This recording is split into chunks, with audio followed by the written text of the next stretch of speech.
it's thinking. Okay. Give it 1 sec. Let me go live on Instagram real quick. Come on.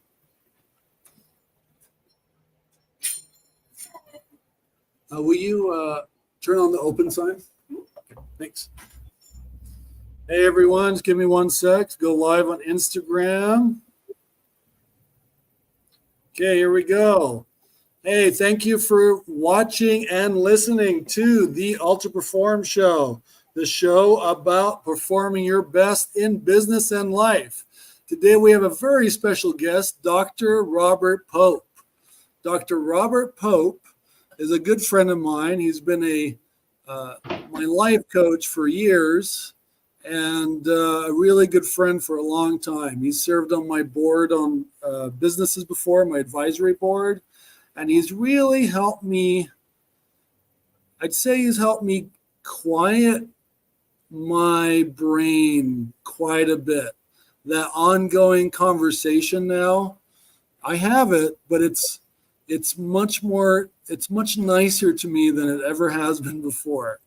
And and I've cleared out a lot of the stories I have in my head by working with him. And, he's been just a genuinely great person. And we have, sometimes we don't see eye to eye on things, but it's great that he challenges me in a different way of thinking. And I hope I challenge you in a different way of thinking too, Robert. You definitely have challenged me many times, Adam. Yeah, good. So today we're going to be talking about there's a direct inner cause and effect of thinking, feeling, and behavior. But could you tell us a little more about yourself, Robert? Yes, sure. I think professionally, the thing that I want you to know is that my background really came out of chiropractic. I practiced chiropractic for over 30 years, and then I got to a place in my healing that I realized that the deeper healing was much more about changing belief systems, ways of being, ways of acting that were beyond that. When someone said it this way, chiropractors have always dealt with the subluxations of the spine. And I had a teacher, a wise teacher, who said, the biggest impact you can make for your patients is when when the subluxations of the mind are corrected, because the body will follow the mind. So that took me into a completely different direction and really looking at what does that mean, the subluxations of the mind. And I really saw that they were beliefs that were out of alignment with one's inner truth, inner being. And so can you say a little more about that when you say what's out of alignment? I mean, if you're having that conversation I was talking about in your head earlier, right? What is that compared to the alignment? Why is there a mismatch? The voice in the head is often, most people relate to the voice in the head as that's who they are. I am the voice in my head. Yeah. But it's actually not who one is. They have a voice in the head. I have a voice in my head, but that's not who I am. So sometimes I say the voice in the head is primarily the voice of the ego. And the ego is an aspect of the personality structure that is mostly the source of all of our problems. Because this aspect of the mind, that it has negative and positive aspects. So the negative aspects of the ego mind actually are causing most of the problems. So the ego mind, you're saying? The ego mind. Yeah, okay. Your true mind, the higher mind, I'll just say the higher conscious mind is more representative of who we are in truth. So the ego mind is the fear-based mind. So it's that part of the mind that sees the world through threats, through conflicts. It's the part of the mind that feels threatened. So as we challenge beliefs, it's the ego mind that Ashley is the one that's responding like, I don't want to deal with that because it's identified. That's who I am, is my beliefs. Now, what if I know we all have beliefs, and that's not that we shouldn't have beliefs. We have beliefs. It's the question, are my stressful beliefs necessary? Do I need to have those fearful stressful beliefs or not? And maybe I don't. See, maybe who would I be without my judgments, without my limiting beliefs? What would be possible?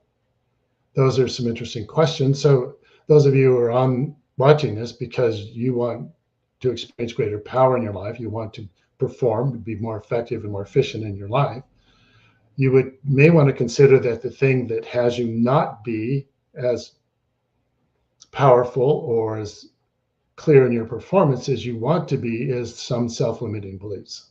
And these self-limiting beliefs of the ego mind generally are very subconscious, and they actually run a lot of unconscious programs that has us act and behave in ways that are inconsistent with the greater self, or their ways of acting that aren't effective. They cause more problems than they solve. So if you're having those kind of experience, welcome to planet Earth. This is really what our life is for the most part, until we find a better way. So maybe this is a conversation that may give you some insight as to how to deal with your subconscious programs and the beliefs that are very much running the personality. I lost you, Adam.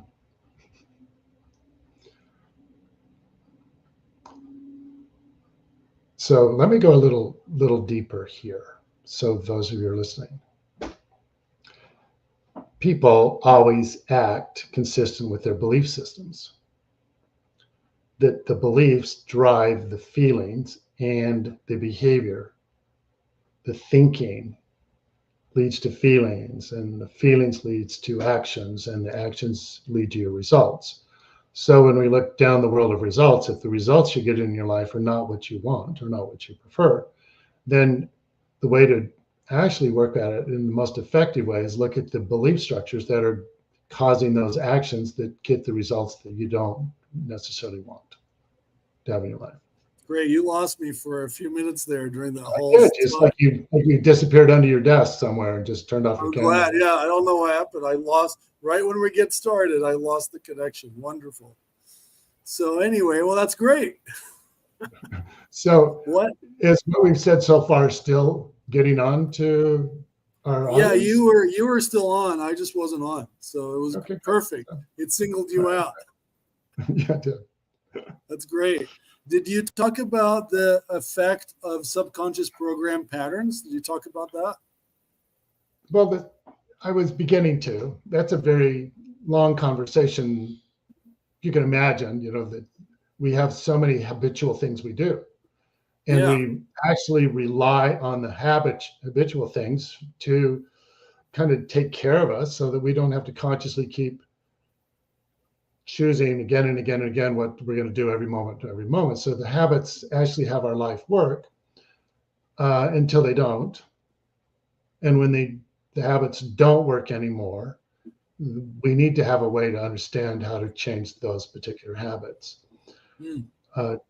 Most people try to just change the behavior. What I'm clear about as I've gotten more experience with this conversation is that the behavior is driven by the beliefs. So to try to change a behavior without changing the belief creates a different level of inner conflict, because one part of the mind wants to go one way and the other wants to go the other way, and that causes a lot more distress. It's almost like we have intentions that are conflicting.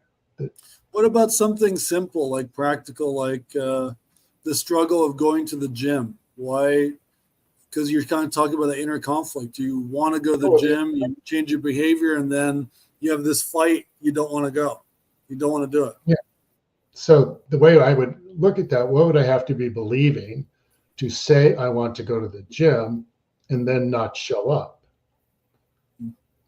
So I'd have to have some excuse me, I'd have to have some negative belief that's running interference to my positive intention.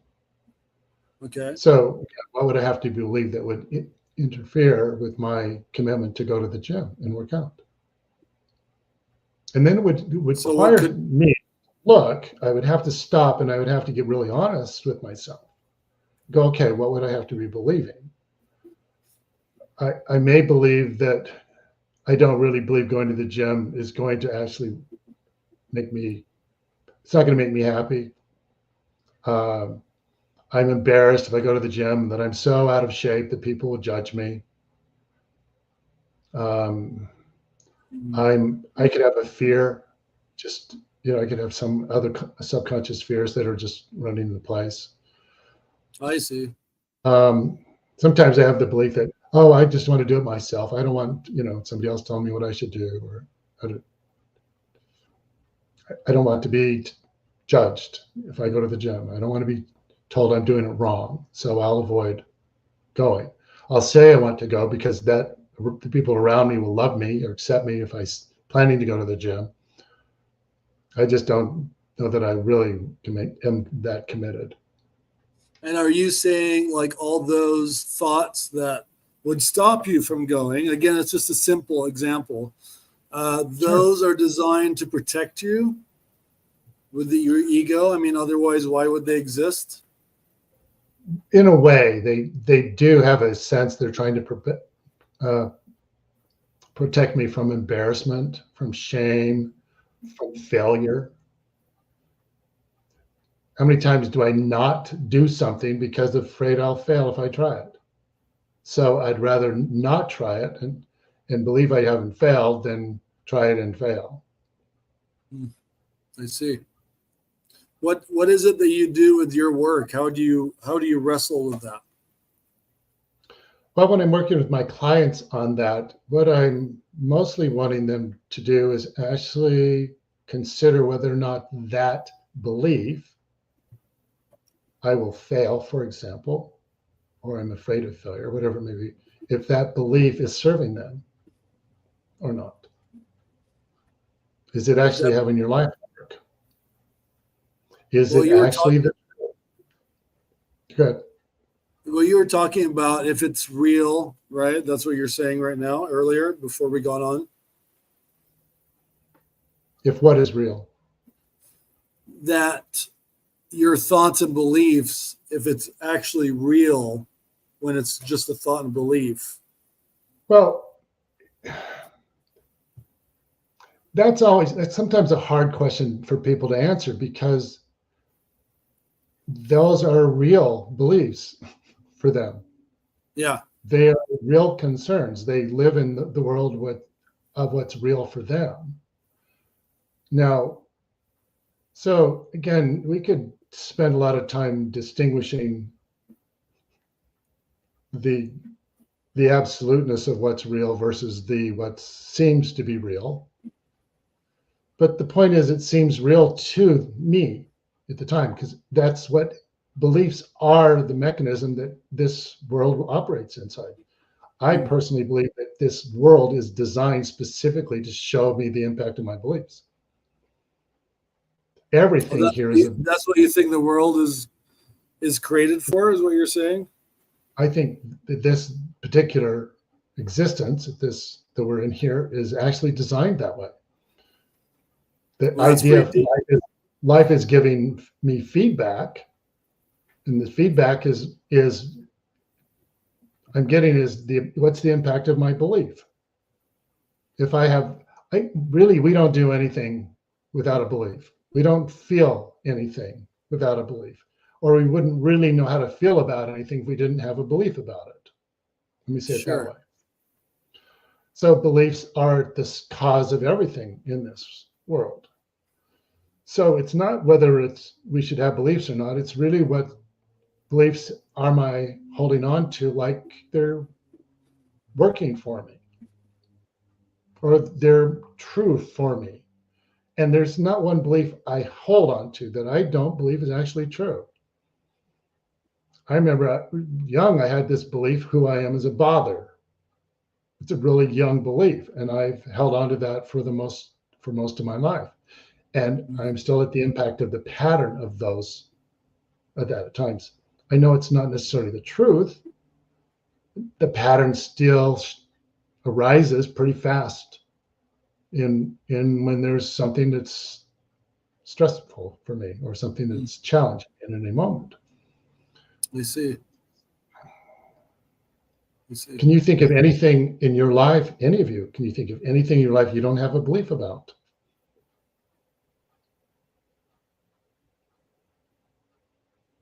Well, there would be silence.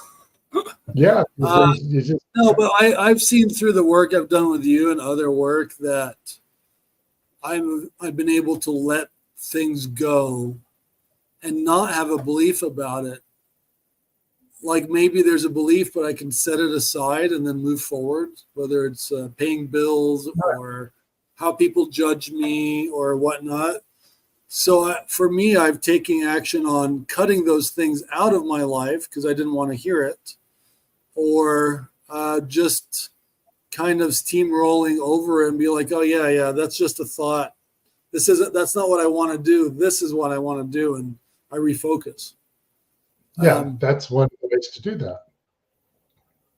Understanding the belief that's ignored still has life and it wants to keep creeping in, and they become that mechanism that sabotages our greater intentions.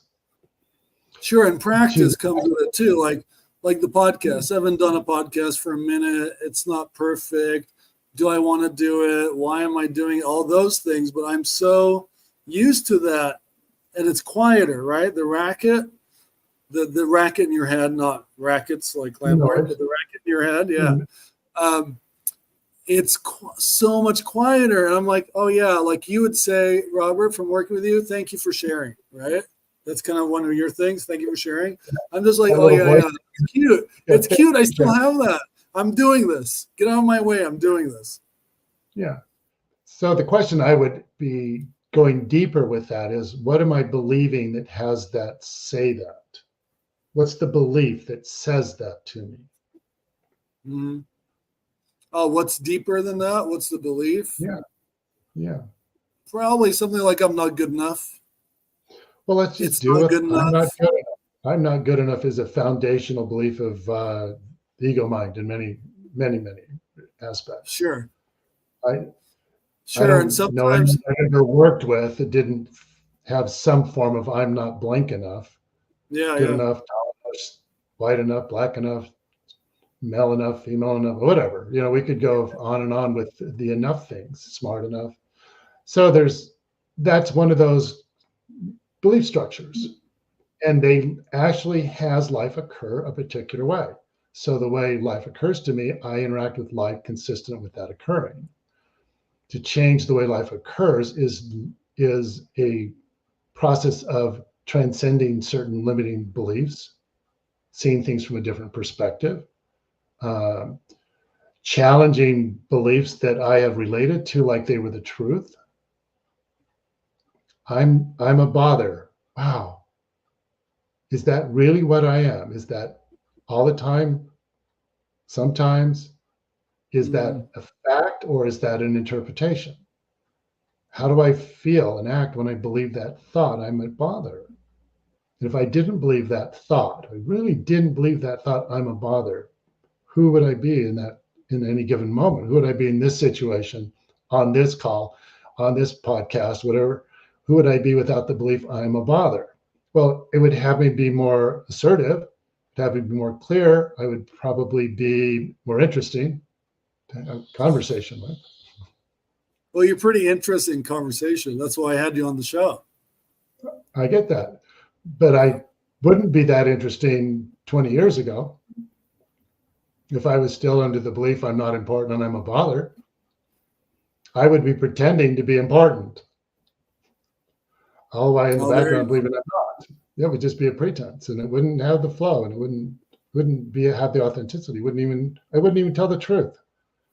I would just say what's wrong with what would be wrong with faking until you make it, or the pretense, or pretending over the top of it? What would be wrong with that?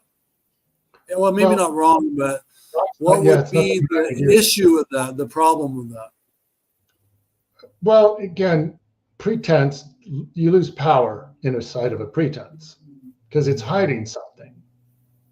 So when we're hiding something and we're pretending over top of it, it's inauthentic and it doesn't come across authentic to people. So it's less relatable in many cases. Or the pretense is so strong of some form of perfection, I've got my stuff together, that the average person may not even be able to relate to. Mm-hmm. Or they would look to that one with the pretense, like, oh, you're my leader, tell me what to do. And then in that pretended state, it wouldn't have real answers. It would just have some theories or ideas of, well, you could try this, you could do that. And it may be effective for a while, but it's not sustainable. Because it's the whole idea is you fake it till you make it. Well, making it is, what does making it mean? When I actually become the thing, when I actually authentically am what I'm pretending to be? Or if I got so good at pretending and acting, I've actually convinced myself that that's what I am, while deep in the background, I know I'm lying about it. So it sabotages, it leads to sabotage, it leads to breakdowns. It just has to, because it's not coming from a place that has real power. It's somewhat manipulative by the very nature of a pretense. By the nature of the sentence itself, the saying, right? Fake until you make it. Yeah, it's not honest. It's not authentic. So again, it's trying on some things though. You know, I'm going to try on being more confident. I'm going to try on being more clear, more relatable. I'm going to try that on. Now, it doesn't mean those things aren't actually who you are too. It doesn't mean that it's not actually available within you, because it must be that you actually could even consider it and try it on. It's the underlying background conversation or the belief structure. I say conversations because the conversation in my head that's going, I hope I get away with this. I hope they believe me.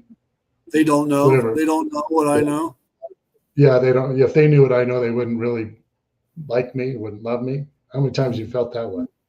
I have many times. So again, the undoing of the negative belief patterns actually allows for that which is authentic to come forward and tell the truth. Okay. You and I both had enough experiences when we actually broke down and we told the truth and we revealed what we were pretending, what we're hiding. We recognized what we were pretending and we told what we were hiding. And we did that from a place of genuine wanting to transcend it. The experience that I had is I had people more related to me. I felt like people loved me, actually cared about me. But when I'm in the pretense, I didn't ever believe anybody actually cared. Not really. They cared enough to get from me what they wanted to get from me. They would care for me that way.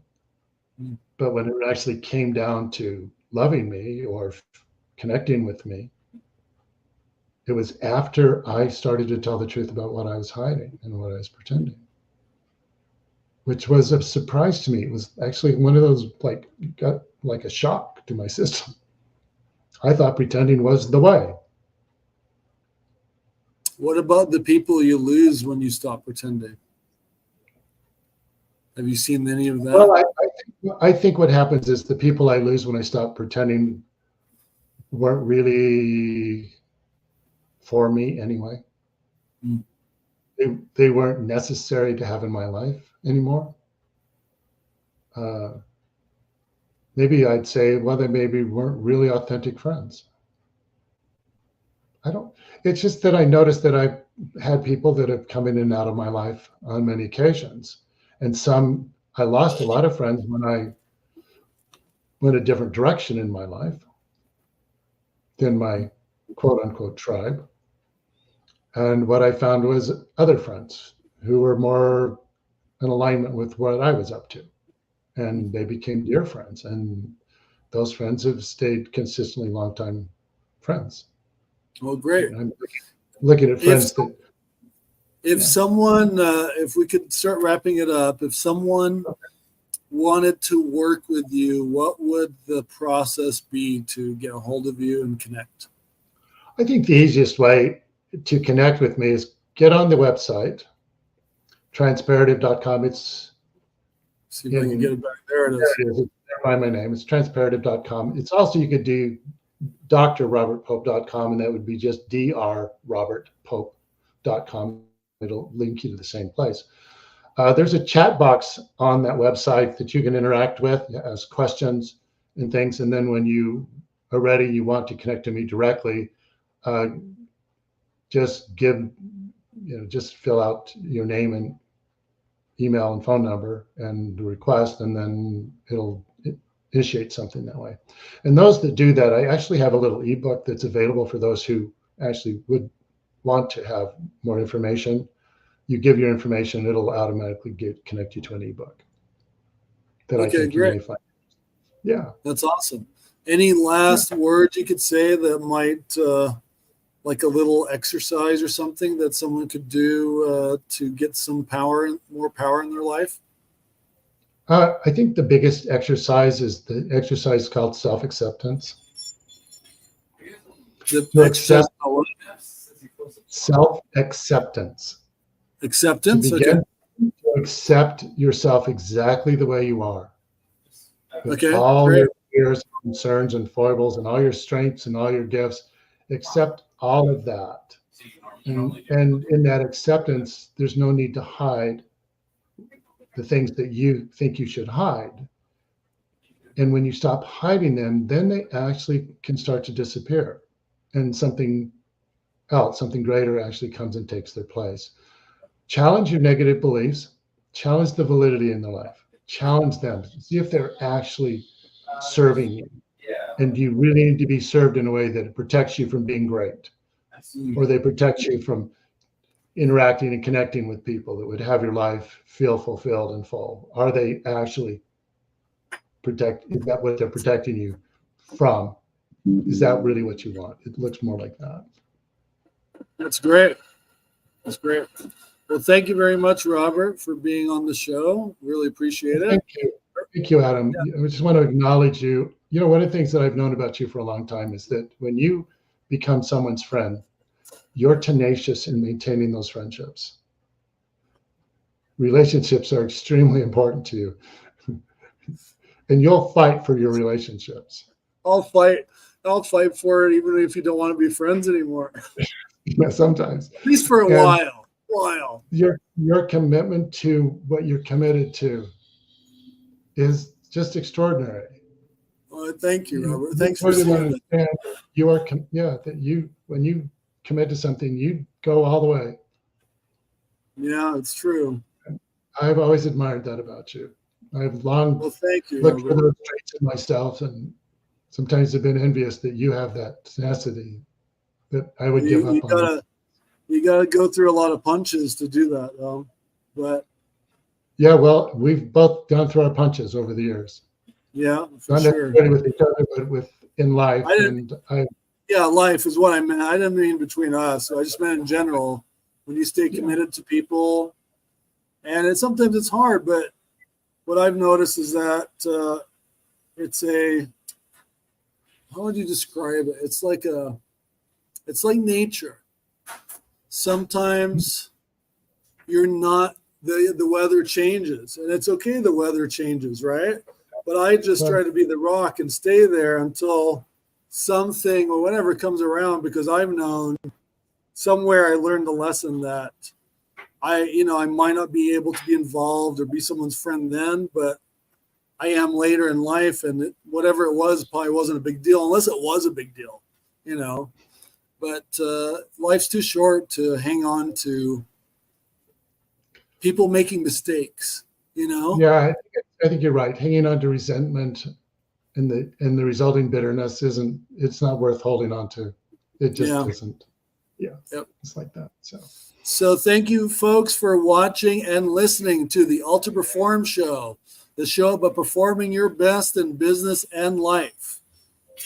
Keep your eyes and ears open for our next show. I'm not sure when it'll be, but usually at 5 o'clock on weekdays. We are now at 9th Street Coffee and Donuts, and we'll be doing a live studio audience here when we're doing the show. And you can get free coffee while we're doing the show. So come on down when we do a show next time. And if you want to work with Dr. Robert Pope, go to Transportive. How do you pronounce that?